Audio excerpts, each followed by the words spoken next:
este sería el vídeo 2, ¿de acuerdo? O sea, hemos hablado de la electricidad, luego tenéis uno subido también que hablo de problemas básicos de electrostática, y en este vídeo voy a hablar de las unidades, ¿de acuerdo? Ahí están las tres fórmulas que lo veréis en los siguientes vídeos, que sería la ley de Coulomb, que es esta, la fuerza es igual a la K por F1, F2, ¿de acuerdo?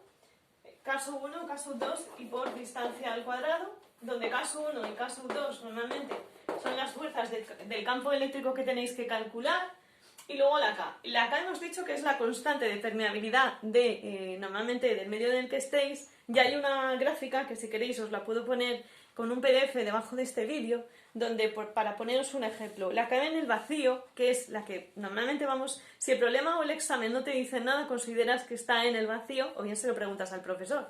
Y entonces el vacío sería 9 por 10 a la 9. Las unidades de esta K, ¿de acuerdo?, serían newtons por metro cuadrado partido por coulombios. Luego, si resulta que esta K la tenemos, por ejemplo, en el aire, es poca la diferencia, pero ya no sería 9, sería 8,99 por 10 a la 9, lo mismo, newtons metro cuadrado partido por coulombio.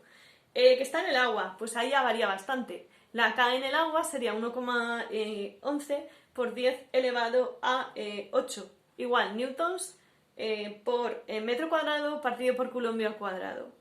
Y estos serían los ejemplos más básicos, donde entonces esta sería la fuerza y luego tendríamos la siguiente fórmula que sería la del campo eléctrico. El campo eléctrico sería que E de campo eléctrico es igual a K, ¿vale?, por la carga partido entre la distancia. Fijaros que la fuerza, hemos dicho antes, la fórmula de la fuerza sería K por Q1, Q2 partido entre distancia al cuadrado, y sin embargo en el campo eléctrico sería K por K, es decir, K de kilo, ¿vale?, por Q, por ejemplo, partido entre distancia. Una va al cuadrado y la siguiente no va al cuadrado. Sería, grosso modo, luego la diferencia entre una y otra. Y luego, para terminar lo básico, hablando de corrientes eléctricas, podríamos hablar también de qué son pilas y generadores.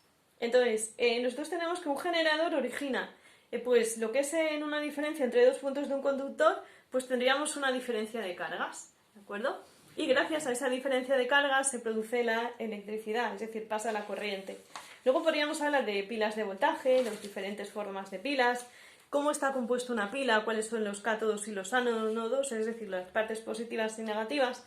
Y luego hablaríamos también del tipo de corriente. Existe la corriente continua y existe la corriente alterna, y por eso existen varios tipos de generadores.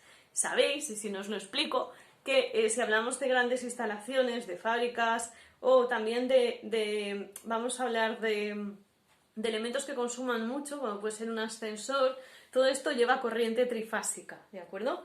Corriente alterna o corriente trifásica.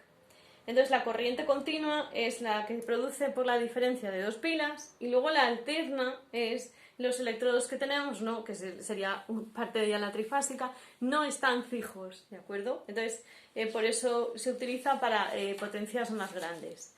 Luego tendríamos los símbolos de las bombillas, las resistencias, los interruptores, y ya pasaríamos a circuitos para saber cómo se conectan las cosas, bien en serie o bien en paralelo. Hablaríamos de la ley de Kirchhoff, de la ley de mallas, etcétera, que eso ya correspondería al tema siguiente, ¿bien? Pero en este tema.